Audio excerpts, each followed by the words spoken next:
Hi there, my name is Dina Sellens. I'm the Executive Director and Founder for Texas Litter Control. TLC is a high volume, high quality spay neuter clinic located in Houston, Texas. We currently have about 35 employees, and we're going to be talking about personnel this evening in a presentation called Who's in Charge Here?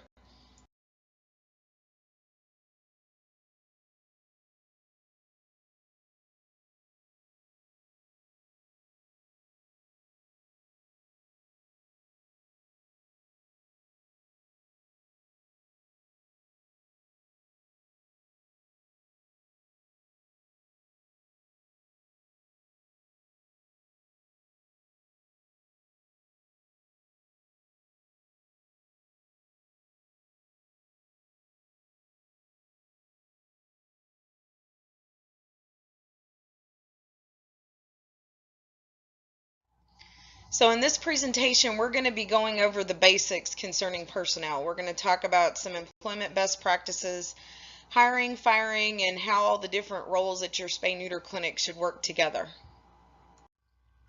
So the very first thing I want to talk about, and it should be basic common sense, but just always as you're managing your team, remember it's just that. It's a team.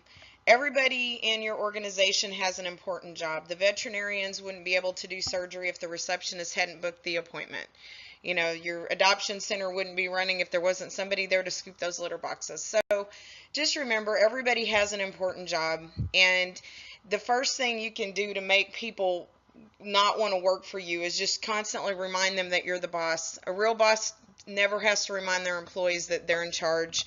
You know, you walk the walk, and you listen, and you provide feedback to your employees, and they'll do what you need them to do in a pinch, and they're going to be extremely loyal. Now, if you're making changes to a workflow, always make sure you include your employees in the discussion. You know, how would you like it if someone were just to up and change your job and not bother to ask your opinion? How I handle these situations is if I have something in my head that probably needs to be done, we'll get the staff together and we kind of talk it through, and then I just kind of lead them in the direction that I think the organization needs to head toward. And usually then, even if they don't agree with you, they come to the same conclusion, or they'll at least be on board because they feel like they're a part of the team and they've been included in the discussion. Also, a lot of people come up with, I have an open door policy. Well, open door policies are great if they truly are open door policy. That means that you're going to sit there and listen whether you like what the employee has to say or not. You're not going to blow your stack. You're just going to sit there, listen to what they have to say, you know, absorb it. Remember, it's personal, it's not business. These people are coming to you with a problem they're having in their daily job that may be making their life miserable. You know, listen to what they have to say. If you can't do anything about it, at least explain to them why. And this just is a huge part of the team building relationship. Um, your employees also like to play one supervisor against the other, or the veterinarians against the executive director. Don't fall into that trap. You know, when they come to you, you know, take what they're saying and listen to them. But again, you know, kind of take it with a grain of salt.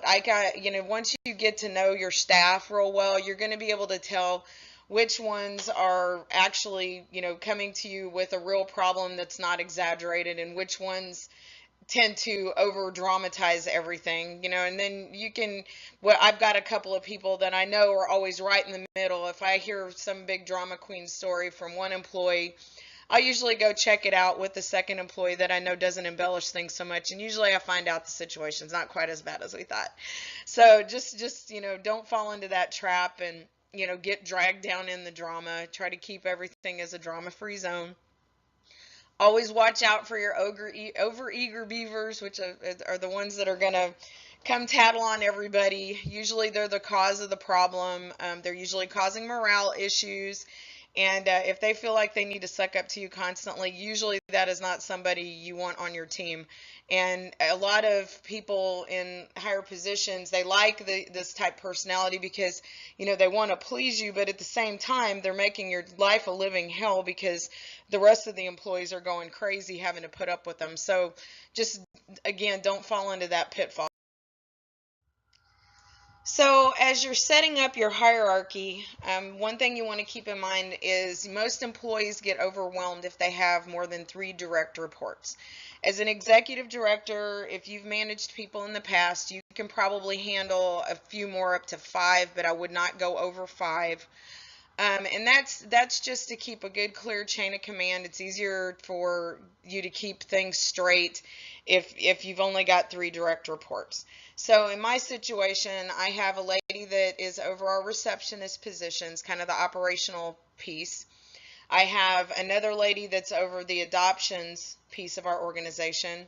I have another lady that's over the clinic management position. Now, the one that's over the clinic management position has to supervise 3 clinics. So she has a manager at each of the 3 clinics that reports to her. So this just keeps the lines of communication a lot more clear. People don't get overwhelmed if they've got 30 people running to them all the time.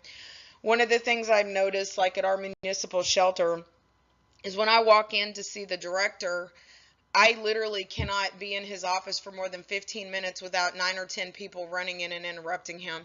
If you're running an organization and you're finding that every employee down to the, I mean, and I'm not trying to sound snobby, it's fine to talk to everybody on a social basis or whatever, but everybody needs to understand who the supervisor is that they're answering to. Everything needs to go through them first, and then that supervisor needs to escalate the situation if it actually needs to be escalated, or if then the supervisor wants to bring the employee into the director, that's fine. But you're going to find yourself extremely overwhelmed. You're not going to get anything done if you have 35 employees running to you every 4 seconds with petty little problems that you should not be concerned with.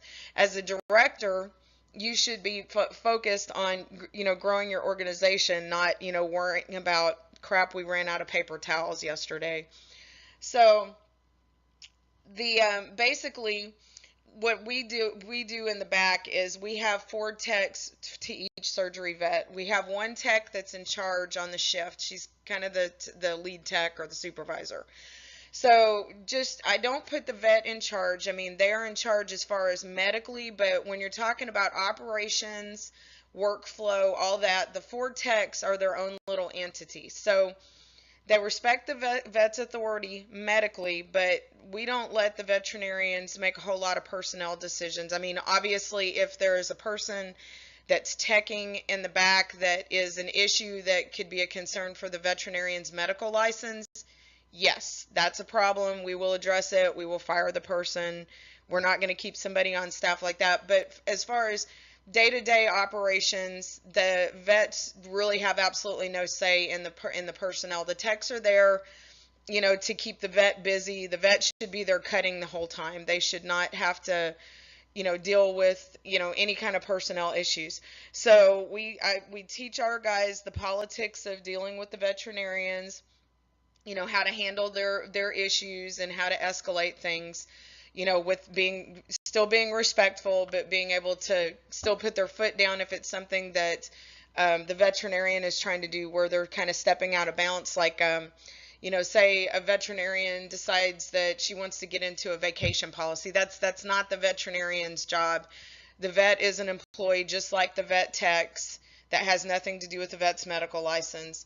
So we just have some clear lines drawn on, who has authority over what, and, everybody knows who answers to. Now, the next thing you need to keep in mind is you don't undermine whoever you do decide to put in charge. So say you've got your clinic going, and you've got a supervisor over the vet techs, and you've got a supervisor that's over your receptionist operational staff, okay? If you felt that it necessary to name them a supervisor or manager and put them in charge, then you need to trust them to do their job and let them do their job. I mean, you obviously want to follow up and check on them and make sure everything's going okay. Check in with the employees, see what the morale's like. But the second you reprimand a supervisor in front of their subordinates, you've completely lost your supervisor. They have no respect for you. The employees have no respect for the supervisor. It shows animosity. It's just like being a parent. Your parents try not to fight in front of the kids. It's the same thing when you've named a supervisor, and they will mess up. They are human. It's never gonna, be 100% all the time. If they mess up, it's okay. Just take it as a training opportunity and help them grow to be a better supervisor.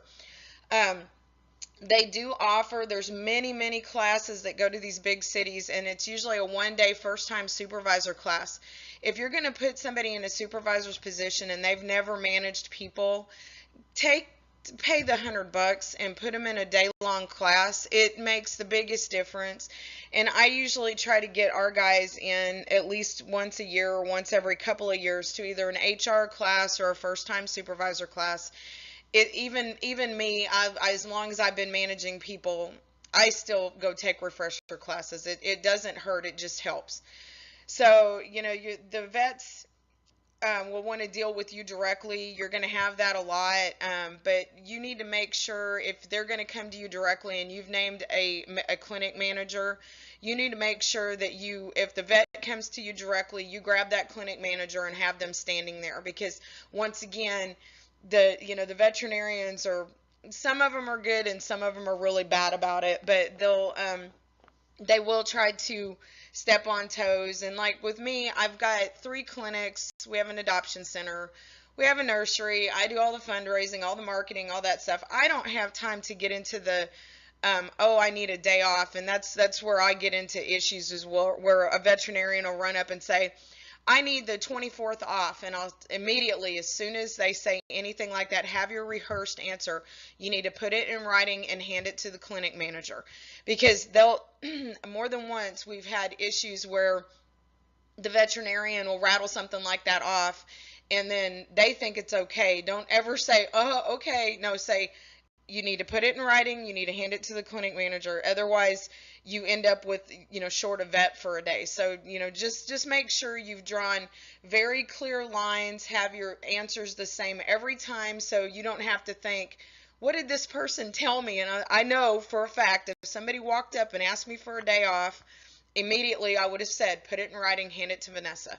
I don't even have to think about what I'd say. That's exactly what I'd say. So make sure you have all that in your head and you stay consistent with these guys. And, like I say, lean on your supervisors. You name them supervisor for a reason, and they can do their job. So recruiting is a little hairy. You don't want to recruit from other high volume spay neuter clinics. The big thing with me is, those are our allies. They need their spay neuter vets just as much as you need your spay neuter vets. So if you start a big feud with your other high volume spay neuter clinics, you're going to regret it. You want to keep those people on your good side. Now, if somebody comes to me from one of the other clinics and approaches me and asks for a job, yes, I will consider them, but I do not actively recruit from the other spay neuter clinics. One of the best places I've found to find potential employees is the drug meetings. The drug vendors are constantly trying to sell you high dollar flea and tick prevention and stuff like that. So they have these drug meetings where they feed you dinner, and you have to watch this nasty presentation about fleas and ticks. The ticks ones are really nasty. And then you can, meet other vets there. That's just a whole pool of veterinarians. Veterinarians all know each other. So if you meet a few, they network with other vets. So I collect email addresses, and a lot of times they'll even give you like a list of emails from the meeting. I use those to recruit, and I'll send out email blasts whenever I'm hiring, and they forward them to other veterinarians. So that's a really good place that I've found where you can meet people face to face and actually get some decent contacts. The other thing is you can advertise in veterinary publications. I don't recommend going to the vet schools for surgeons. They have very little surgery experience coming out of school. And you can train them up, but it takes a while. And if you don't have more than one veterinarian, that's just not a good idea. Indeed, the website Indeed we found has been a very good resource for vet techs. That seems to be one that the vet techs use a lot. We also go to the vet tech schools locally and talk to the recruiting offices. We meet the teachers and try to get students to come out and we try to get them to drink the poison Kool-Aid of low cost spay neuter. The other thing, and this is the biggest one, is word of mouth. If your staff likes you, if they're happy and they know what a wonderful job it is, they tell other people, and then you have vets that actually come to you. I can't tell you at least the last 3 veterinarians I've hired have actually come to me and said, I've heard what a wonderful place it is to work for. How can I get a job with you? And I mean, that's just awesome if you can get that, because it's not easy to recruit veterinarians. Now, as far as hiring goes, hiring technicians has been a real challenge for me. The problem I have is they can look wonderful on paper, but when they get in there, they can't actually do the job.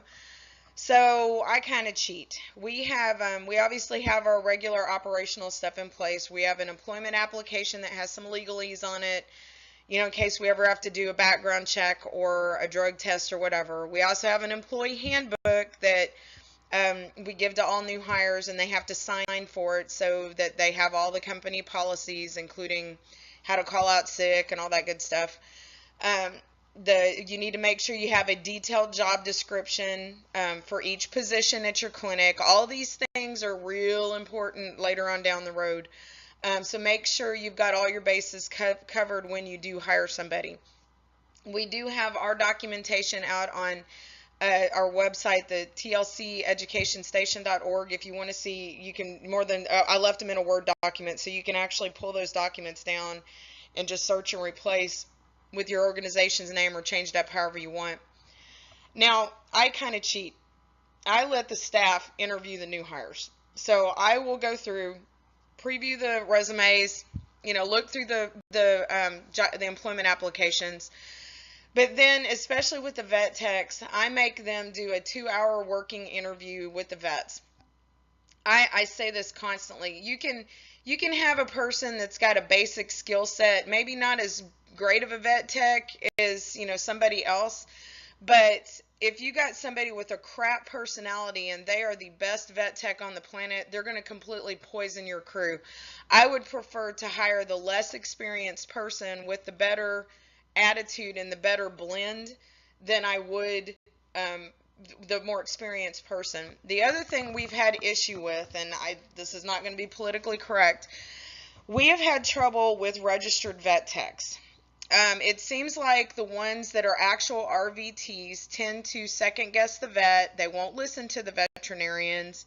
If you decide to hire RVTs, just make absolutely sure that they're crystal clear on who is in charge as far as the medical part, because we've had more issues with that than we have with the homegrown techs. The homegrown techs, we hire them in with basic experience, and then the veterinarians on staff train them. And on our own best practices, they haven't learned bad habits from other clinics. So, it's kind of up to you. As long as you've got a couple of really good experienced techs that are good trainers, or you've got a vet that's an awesome trainer, take advantage of those resources. But make sure you really look at personalities. The way high quality spay neuter works is it's an assembly line, okay? It's a small space. You got people tripping all over each other. You got dogs and cats laying all over the beach. It's a small space, and we used to always say, dude, I hope everyone wore deodorant today, because, everybody's just crammed in there like sardines. If you got one person with a bad attitude, intentionally, not pulling their weight or making snotty comments or whatever, it's just going to ruin your entire staff. So again, let your staff interview the new hires, listen to their opinion. If they say that this person's not going to work out, cut your losses and do not hire them. So you will end up having to terminate people at some point. I want to go over terminations because to keep a good staff and to keep morale up, if you've got one bad person in the bunch, everybody's miserable. I had a guy that he was the team lead. He was constantly showing up late for work. He seemed like everybody liked him. His personality was, pretty, mellow or whatever, but he was showing up late so much, and the staff was just getting fed up with it, and it was just always an excuse. And I was worried because I thought he was well liked, and it took me a while to fire him. Well, when I finally fired him, I had about 10 employees that they looked like they were going to bust into song and dance and start, dancing down the hall, busting out champagne bottles. So, when you have somebody that's not doing what they're supposed to be doing, it doesn't matter if they're a nice person or not. Just get down the road. Make sure when you get these guys on board, you need to make sure you have your employee handbook and sign off.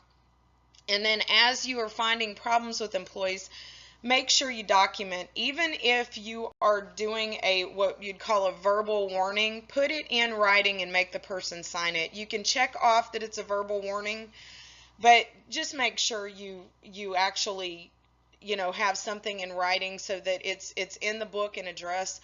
One of the things we do at our clinic, we have something called an exceptions book. And basically, it's when you've got like we've got a clinic that's open 7 days a week. So the staff is not all there at the same time. From some stupid reason, these people want days off. I can't figure that out. But it's hard to remember who you addressed what with. So we have this exceptions book. And when we see anything, that somebody's done wrong, they entered something into the computer wrong, or they forgot to do something, they forgot to take a sticker off of a vaccine bottle and put it wherever they're supposed to put it. We have this little book. It's not a write-up book. It's just something that says, hey, you did this wrong. I wanted to make sure it's been addressed with you. And it's a way to keep from having to write someone up for every little thing, but it also helps as far as training goes, because then you addressed it with them. Well, then if you've got somebody where you keep having to go over the same thing over and over and over again, you can pull that page out and actually do a formal write-up. Now, in your formal write-ups, you're going to have a verbal and a written warning. Make sure you are clear on what you can immediately terminate somebody for. This all should be spelled out in your handbook. What you need a verbal and a written warning for. Make sure you have everything spelled out. Now, again, I did put our handbook and a copy of our warning document on our TLC Education Station webpage. So if you want copies of that, feel free to use it. Now, don't make threats without following through on them. Basically, if you keep warning people, like say you have in your handbook, at 2 tardies, you're going to give somebody a verbal warning. On the 4th tardy, you're going to give them a written warning, and on the 6th tardy, you're going to fire them. If you don't do exactly what your handbook says, you are rendering your handbook useless. If you have a veterinarian who is doing something and you don't want to fire them, you need to make sure that's addressed in the handbook, that veterinarians are exempt from your attendance policy or whatever. But you cannot treat a veterinarian any different than you can someone scrubbing the floors. Otherwise, you're going to have morale problems. You will have problems with your state unemployment issues. You're going to end up firing somebody and then having to pay for unemployment. So make sure you're covering all of your basis with your write-ups and your documentation. Now, the other thing I wanted to bring up with terminations, because this has personally happened to me now like 6 times, be prepared. If you're in animal welfare, you will have retaliation from other animal people, and I don't know why they're like this. I have been managing people since I was 16 years old. I'm 47 years old now, and I should not be seeing this kind of retaliation, or I've never seen this kind of retaliation anywhere else. But in this world, the first thing someone will do will be call animal control or call the Houston SPCA, and next thing you know, you have an animal welfare investigator at your house or at your business.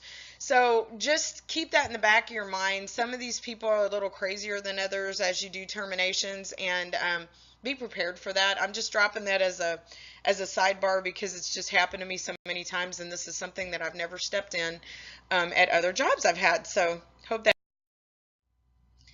So one of the things I had to get over in this, I've always been in business. I don't have a degree. So now I'm like worried because I'm going to be managing doctors, and I used to freak out over it, and it was really funny after I was in the position for a few months. It just occurred to me, most of the vets that you get in this aspect of business, They haven't had their own practice. They're used to being employees. It's just like managing any other kind of employee. The only issue you have really is you need to understand, the veterinarian has to look out for their medical license.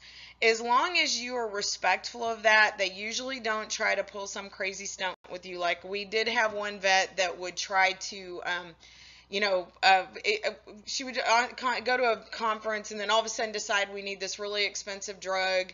And then she'd start throwing back all these things the drug rep told her would affect her license and all this stuff. And I would always come back now, okay, well, we've been doing it this way now for the last 10 years and we've never seen that happen before. If you can give me an example where this has happened to us, then I can, accommodate. So, if it's something to do with cost or price, I get into it. If it's something that's like trivial, that's not really going to make a difference in your bottom line costs or anything, just let the vet do what they want. The big thing is you need to make sure if you have more than one vet that everybody is on the same page as far as anesthesia protocol. If you want to kill animals, change the anesthesia protocol frequently.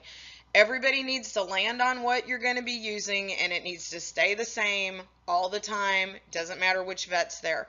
Just make sure that, if you do decide you're going to have to change something, or when, your first opening, just make sure everybody's on the same page, because again, change kills animals. As the executive director, you really need to be worried about raising money, meeting with your donors, accounting, that kind of stuff. Plot your organization's next move. You don't need to know what kind of suture the vet's using. I mean, seriously. We will have some vets that want to use the name brand suture versus the generic.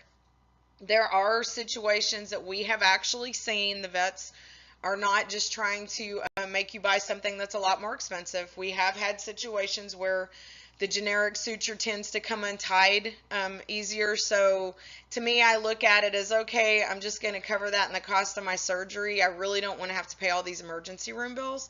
So if the vet says they're not comfortable with a certain kind of suture, just order the suture they're comfortable with and accommodate it in the price of your surgery. Stuff like that is just not worth fighting over. And if you give in on the small things like that that are going to make your vet happy, you're not going to have any problems from your veterinarians. I have such good luck with my guys. They feel really comfortable in the fact that they can come to me if there's a problem. Just make sure that, you're listening to them and really think about, what's really important here is, and don't let your ego get in the way, because all it's going to do is shoot you in the foot. Now, backing up your staff is extremely important. In this world, we run into a lot of very difficult people. For the most part, everybody's super sweet and just happy the spay-neuter clinic's there. We really get into situations more with the rescue organizations than anybody else. We've had everything from we'll have a rescue in the lobby, and our veterinarian will diagnose a pet and talk to the customer about it. The customer will then, be sitting in the lobby, and the rescue group will tell the customer, the vet has no clue what they're talking about. Here, do this instead. I've been doing rescue for 1,000,000 years, and the vet's just trying to spend your money. Even though we're a low-cost clinic, we get it all the time in the lobby. We get rescue groups come in that'll fight with the vets, or they'll try to trick the vet out into the parking lot to look at an animal so they don't have to pay a vet exam fee. You see so much crazy stuff from the rescue groups. Just be prepared for it, and be prepared to back your staff up. If you've got a rescue person that's coming in and screaming and yelling at your staff, causing a scene in your lobby, it is okay to fire them as a customer. And I will tell you, my vets every time will say, Dina always backs us up. It's one of the biggest things I hear, and that I feel is a compliment. Is I back them up if somebody starts acting crazy, and even if it's a regular customer. I mean, we've had everything you can possibly imagine as far, as complaints, and we're polite, and we, just try to discuss it with the person. But, ultimately, if we don't feel like we're a good fit for that customer, we just basically let the customer know that, hey, I'm sure you can find a veterinary clinic that's more conducive to your needs. Obviously, we can't fulfill them, and we appreciate the business you've given us, but you're really not welcome back here anymore. And so that's how we deal with people. Now, and it's the same thing on deaths, any kind of surgical complications. Your vets are people. They're going to make mistakes, okay? They're going to tear themselves up when they have a death. I mean, the whole clinic is just upset if there's a death. If there's a surgical complication, it's not as big of a deal, but it's still, they're people. They're going to make mistakes. If you've got somebody that's, you've consistently, you keep losing feral cats, or, you have incisions coming open, yes, you need to address that, figure out what the problem is, get them more training, whatever you need to do, that needs to happen. But if they're already beating themselves up over it, you don't have to reprimand a veterinarian because a cat died at your clinic or a dog died. Okay, so the main thing is just back them up. Let them know things happen. We usually refund the customer's money. We pay for necropsy at a third party, or we allow them to do it in house. We also pay for cremation services where the ashes are returned. So you can't bring the animal back, but you can do everything you can to make the person as comfortable as possible and to take whatever burden you can off your staff. Also, if you do have a disagreement with your vet or your techs, do not get in front of a customer and reprimand your staff. That right there will cause you more morale problems and more problems with your veterinarians than you can possibly come up with. Plus, you're leaving your door open for lawsuits and legal action against the veterinarian's licenses. So, be very careful. The other thing I like to keep in mind is if there is a complication or a death, I do have the veterinarian talk to the client personally. The reason is I don't want to say something that's going to put the vet's license in jeopardy. So they know, they're trained, they go to school for that. So they need to actually talk to the client, and you just be there for support. And the veterinarian, if something bad goes wrong, they're probably going to come and sit in your office and talk to you about it. And usually they just need to get it off their chest. So just be there for your staff, back them up, and it's a hard job, and when something like this happens, you just have to be. Okay, so this is one of my kind of pet peeves. There's a fine line here as far as pay scale goes. So turnover is expensive. Every time you lose an employee, you got to train a new one, and it costs time and money. You got to go slower, especially if you're talking about a veterinarian. So I try to pay well as far as the vets go. And the techs. The techs have really hard jobs. They, have a lot of heavy lifting. They're long hours. It's a specialized job. So we pay well. We usually pay the techs anywhere between, depends on experience. A new tech will get $15 an hour, and we go as high as $20 an hour. The veterinarians make $4.50 a shift or $15 an animal, and that way, if they're bringing in more money for your organization by doing more surgeries, they get a little cut of it. So it works out well for us. The other issue you got, though, is you don't want to be in competition with other spay-neuter clinics. The worst thing we can do for the industry is drive the pay scale up so high by competing with each other that we price ourselves out of business. It's a fine line. So if you have other spay-neuter clinics in your area, make sure you're talking to them. They are not your enemy. They are not your competition. They will help you, and everybody can help each other out. Just make sure you're not pricing us out of business.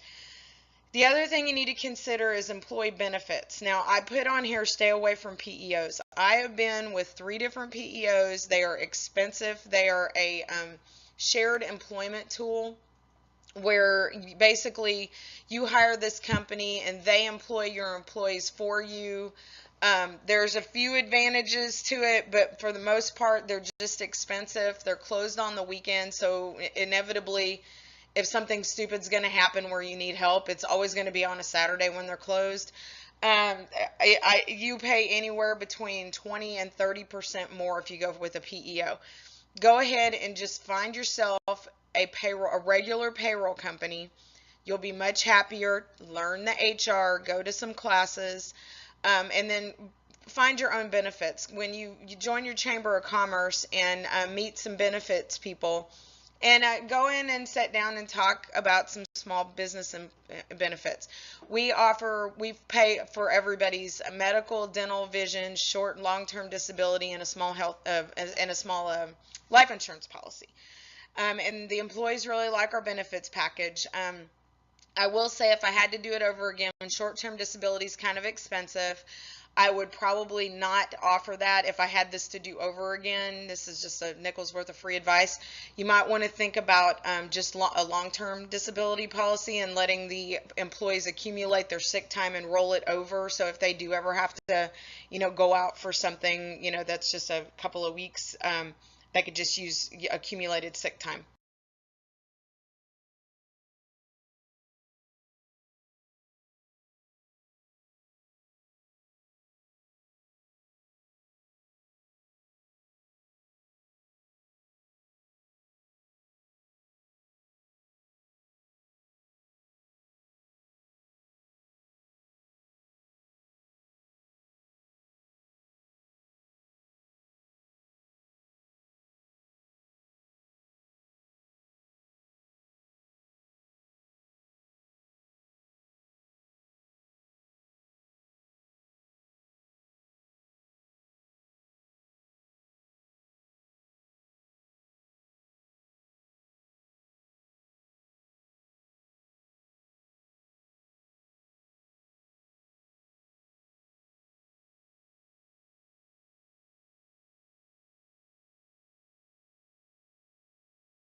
So, one of the quickest ways to lose a new hire is not to have a good training plan. I will give you a perfect example. We had a receptionist start, this is way back in the day.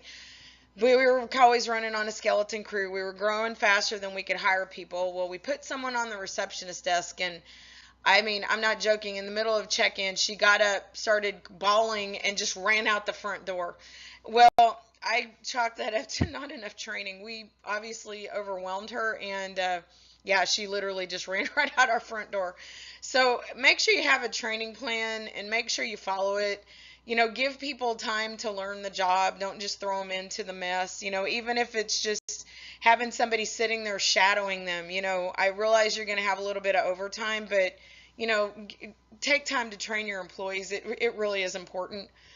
The other thing that I've seen that we were lacking to start with at our organization is we have so many working parts to our organization. We actually had people that worked at our adoption centers that didn't realize we had a high quality, high volume spay neuter clinic, and that's our number one priority. So I'm like, how the heck did we manage that when we have employees that work for us that have no idea about the rest of the organization? So we actually, when we do our new hire orientation, we have a little hour-long training program where they learn about the organizations and some basic stuff like just how to call out sick and, attendance policies, the important stuff. And then make sure that everybody knows how to, somebody at least knows how to do your job, even if you have to split it into pieces. I mean, God forbid what happens if the beer truck runs you over next week. Make sure that that your job, that if you want your organization to be around forever, somebody actually needs to know how to do your job. The more your employees know, the more valuable they are. I've been managing people again since I was 16 years old.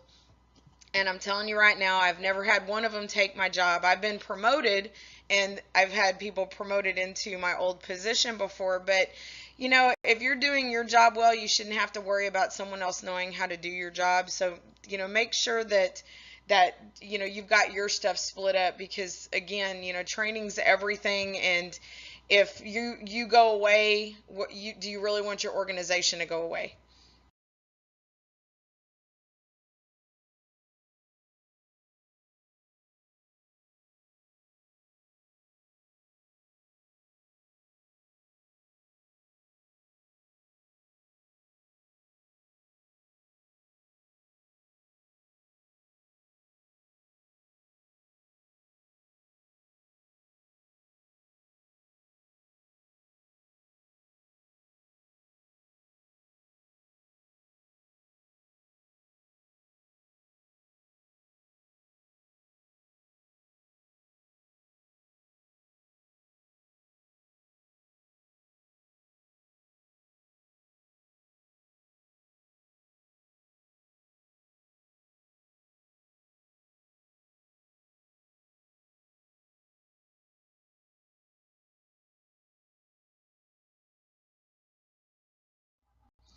So the last piece that I was asked to talk about was compassion fatigue.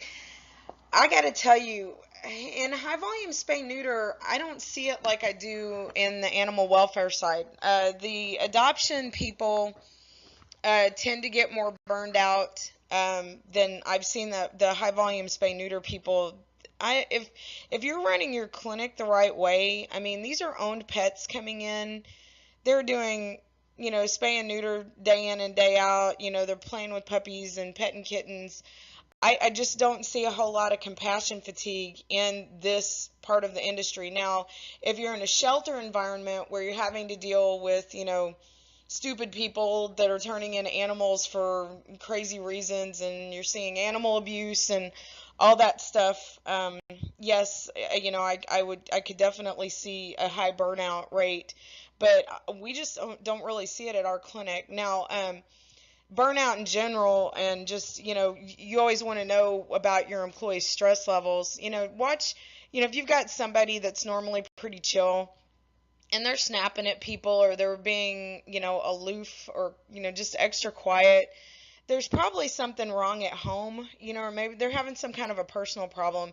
The main thing with, burnout or, an employee that's not acting right, just pay attention to how people are acting. Grab them, pull them to the side, bring them a treat, do something, but just sit down and try to talk to them. A lot of times they'll let you know what's happening.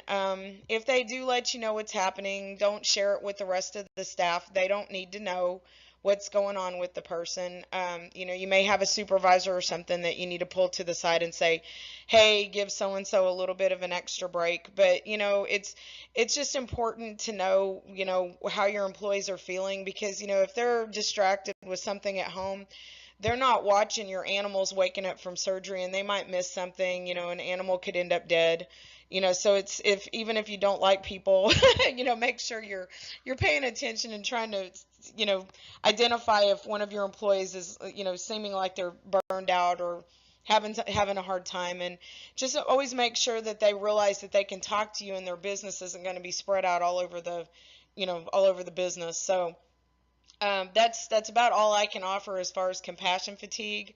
And I would honestly, that's such a huge issue in animal welfare, that's something that honestly, if you think your organization has people that's happening to, I mean, I would definitely get counseling. And a story sticks with me from years ago. One of my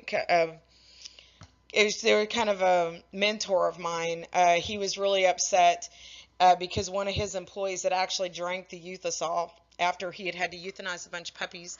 So, you know, you want to, God forbid, I would hope something like that would never happen at the spay neuter clinic, but, you know, you definitely want to have your eyes open for anything that, you know, any kind of stressor with that, you know, your employees do have access to controlled substances, and you know, you really need to pay attention to their mental welfare. So I hope that part helps. But yeah, luckily I haven't had any kind of an encounter with that at my organization.